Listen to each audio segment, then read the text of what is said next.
Hello, I am Dr. Deepthi, and we are discussing mathematical methods in physics, particularly linear algebra. Today's topic is vector spaces.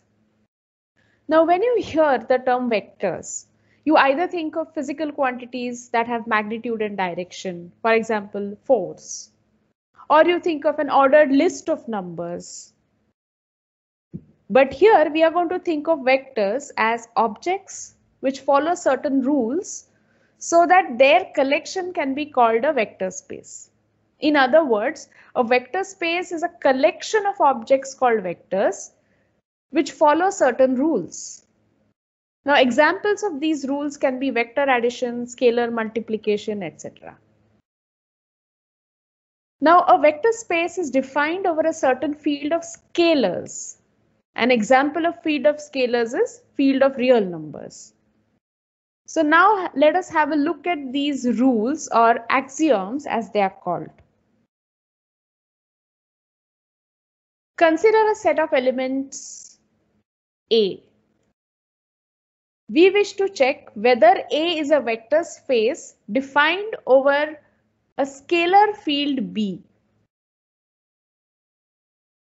For that purpose, we are going to consider three vectors UVW belonging to A and two scalars KL belonging to B.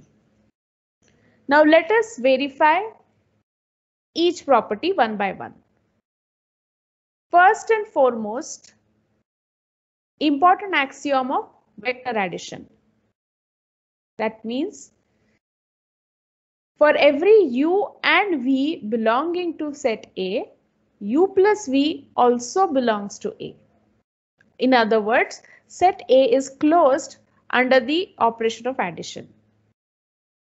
Second axiom states that U plus V is equal to V plus U. This is the property of being commutative under addition. Third property says that U plus V plus W should be equal to U plus V plus W. This is the condition of associativity under addition.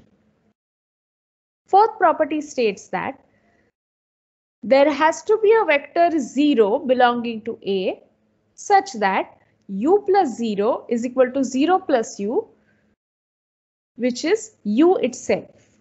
In other words, this is an identity condition. U plus 0 is equal to 0 plus U is equal to U. The fifth axiom states that for every element U belonging to A, there exists an element minus U belonging to A such that U plus minus U is equal to minus U plus U is equal to 0. That means there has to be an inverse of every vector. So far, we have seen 5 axioms.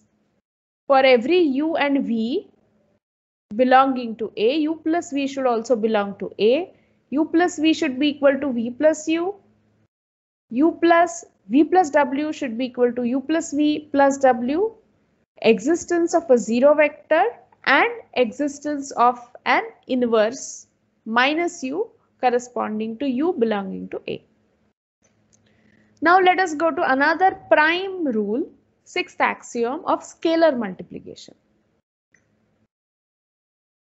When you multiply a vector U belonging to A with a scalar K belonging to B, it should give you KU, which should also belong to A. In other words, the set A is closed under the operation of addition. Seventh axiom states that K into U plus V should be equal to K into U plus K into V. Eighth axiom states that K plus L into U should be equal to K into U plus L into U.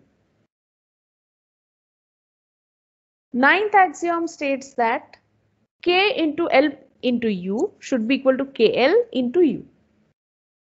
And lastly, 10th axiom states that if you multiply vector U by a scalar 1, it should give you back vector U.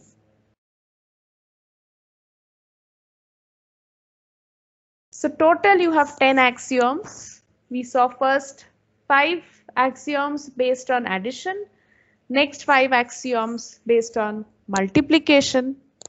And if all these 10 axioms are followed by all the vectors belonging to A, with the help of scalars belonging to field B, then we can say that A is a vector space defined over field B.